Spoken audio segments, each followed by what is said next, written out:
This meeting may come to order. This is the Round Table Youth Sports Talk. We are here to talk about New York youth football. Is it watered down?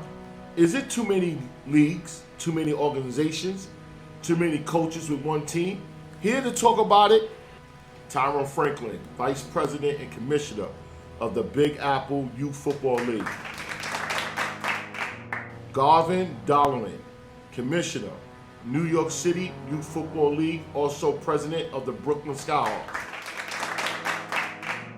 Jus Hal, one of the architects of unlimited football in New York City, one of the founders of Empire Youth Football League, and he's also the president of the Brooklyn Chief. Bill Solomon, one of the architects of Big Apple Youth Football League, formerly president of Empire Youth Football League, and currently president of the Brooklyn Titans. Anthony Maxwell is here, president of the New York Players Flag Football League. Welcome, guys.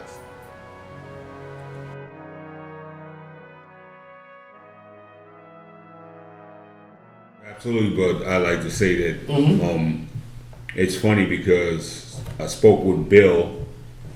What was it, last week or the week before, Bill? Last week. Right, so Bill called me up last week to speak to me about some stuff.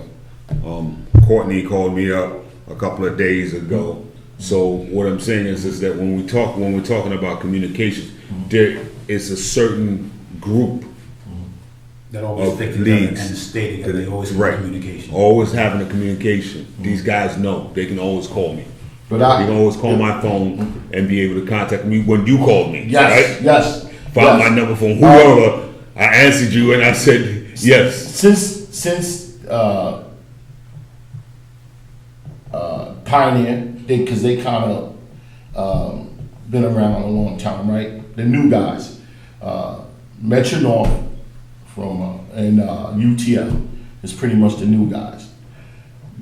They can have a line to you guys anytime. Okay, yeah. All right. So we don't want to, because I don't like you got to be with me, and I'm independent. I'm being with everybody. I had that conversation with somebody. You need to get on the winning team. What does that mean? No, I'm the winning team.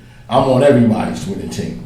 Right. So so I'm not separating myself, from because I care about the kids and the game, and like that. So I could say to them, like, you could call up Mr. Garvin, you could call up Mr. Franklin, you could call up these other guys. Well, again, it's about each league being open to being spoken to. Yeah, that's what it is. Yeah, and I think some of it is based with the commissioners and them being able to communicate with each league. That's all it is. That's all it is.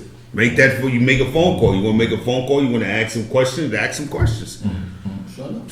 And you have your dialogue that way. Yeah, that's it. You have to open. You have to open. But again, you're saying the newer leagues. Yeah. I mean, I haven't spoken to anybody from the newer leagues. Yeah. I know about Pioneer, and that guy, unfortunately, the guy that was running it, I forgot his name. I think he's the president, Mr. Sean Garbo.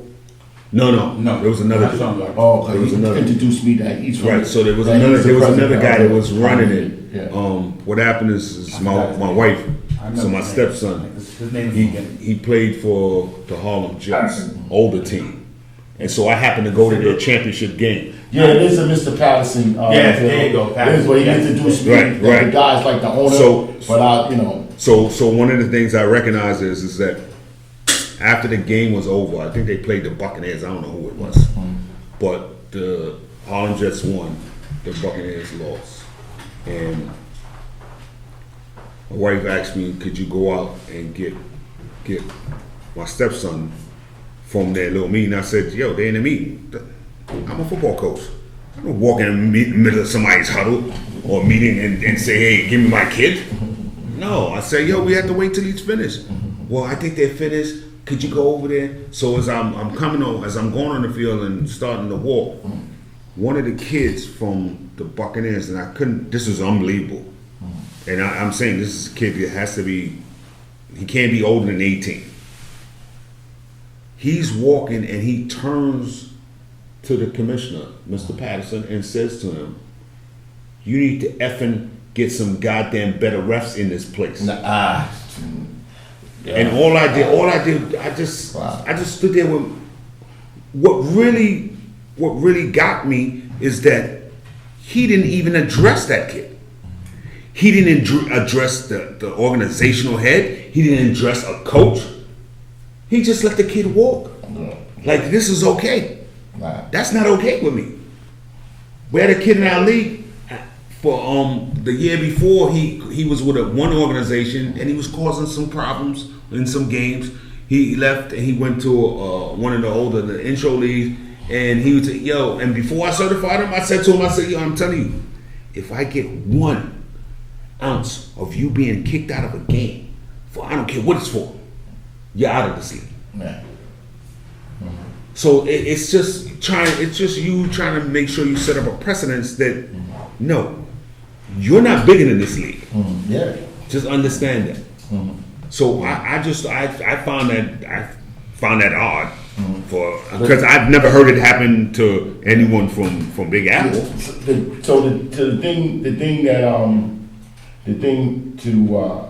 The main thing of the topic, because we all addressed it, that we're going to be open.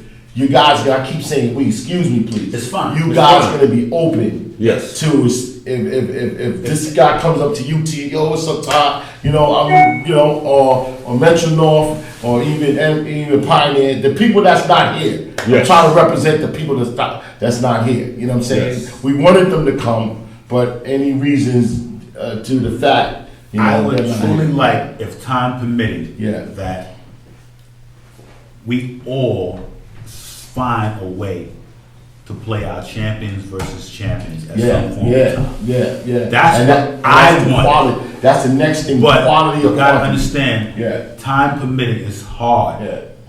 I'm trying. I want it. I want it, but time permitting. Can we get it done? And first of all, we have to, before that happens, right? And I'm hoping that do happen. We have to have a dialogue. You can't walk on a UTL, and I'm making this observation, but I'm just making up a scenario. You can't walk in a UTL game just want to see, and they go, damn, what Tyrone's here? Oh, he's gonna take my team. You can't. That can't happen. He has to embrace you, like, yo, I'm here. Thank you, Mr. Garvin. What are you trying to do? We gotta get rid of that. Absolutely. We gotta get rid of that. If you show up, it's an honor you to show up. Absolutely. And that's what this is my observation. I've been there, and I've been in those conversations, and I'm nobody. So I've been in a circle of people who was some people just on the back listening to talk that. Let's have a clear understanding. So that's the deal. I'm like, I'm in no competition. I know. Anyone. I know. You do what you do in any league. Like Garvin said earlier, we have been in existence for all these years, and we have never butted heads. I'm not in a competition with anyone. You do what you do, I do what you do. We all can do it together. But I'm going to try to do mine to the best of my ability. He's going to do his best of it, and everybody else going to do theirs to the best of their ability. And we're all open to having open communication. So to get a city championship, to get an all-star game, to get legit crossovers on certain things, it's a conversation. It's a conversation. Are you open for the conversation? Yes. Whatever. To sit in a setting like this, yes, with everybody on the beat, I thought this was it. Well, yes. It's kind of entertaining. I got to get something. I thought this was it. I got to get something too, But it's to really get quick in what I'm doing. I gather content, and it's a sports show, and I'm really serious about doing this across the whole spectrum. Football, basketball. I want to do a sports show all across the spectrum in New York City. I started with some people that's not here. with me, other reasons. I dealt with everybody because I'm open, and sometimes some I got burned, somebody's got to say, okay, see you later. But I'm still working. I'm still working to do a total sports show about New York City youth sports, period. Across the spectrum. I got introduced to a lot of basketball guys. I'm very happy. I'm going to be doing some basketball topics for the next 3 or 4 weeks. Then I'm jumping back into football. But understand what Uncle Milt really needs. I only can talk about you guys when I get content. You know, people look at I know they're doing, I laugh, but Uncle Milt is different than Milton. Milton is a whole different thing. Uncle Milt has to put on it's a together thing, and when I call you, it's ascertain information. To ascertain information. I don't want to come out like I'm not TMZ. I don't come out and say this. I could. Over my phone, or I get texts and telephone call. Oh yeah, I could just say that just to get viewings, but I know when I see you on the field, you're like, yo, Mill, why you call me? So I'm trying to bring some kind of fairness into what I'm doing, because I can't be what I do if y'all guys don't do nothing. I have nothing to talk about, but when you do something, I do. Moving on, so quality or quantity? What do you do? Let's make that quick, because the last one is going to be bigger. Quality or quantity? Which one? Quality. Quality or quantity? Well, it's a 2-point factor. Okay. Of course, you want quality. You want the best competition, and I really believe that. I truly am all for the best competition, but that's with growth. Remember, when you have organizations, you got to have your organizations the growth from 8 to 13. Everyone has all the divisions, and that's how you get quality. But when you don't, you have to sometimes in your scheduling to have a quality season. You got to mix in some organizations and some teams that is not as good as others, and that's what happens. That's what brings the quality down. You understand what I'm saying? So it's a little of both. You gotta have good quality, but quantity helps, because when you let a young organization come in and they start growing, it makes the quality better. That's what happens. So it's a little of both. Anthony, quality or quantity? Quality. Quality. Jus, you there? Quality. Quality. Mr. Solomon? No question, quality. Okay. No question. All right.